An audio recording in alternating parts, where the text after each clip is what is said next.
You ask Tiger to solve. This deals with linear equations with one unknown. The final result is x equals 39/2. Let's solve it step by step. Simplify the expression. Break up the fraction. Simplify the fraction. Group all constants on the right side of the equation. Add 3/4 to both sides. Combine the fractions. Combine the numerators.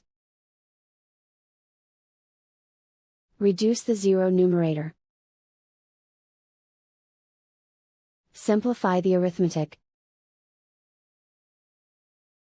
Convert the integer into a fraction. Combine the fractions. Combine the numerators. Isolate the x. Multiply both sides by inverse fraction 2/1.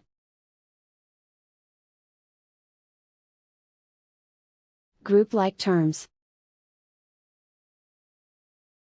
Multiply the coefficients. Simplify the fraction. Multiply the fractions. Simplify the arithmetic. And so the final result is x equals 39/2.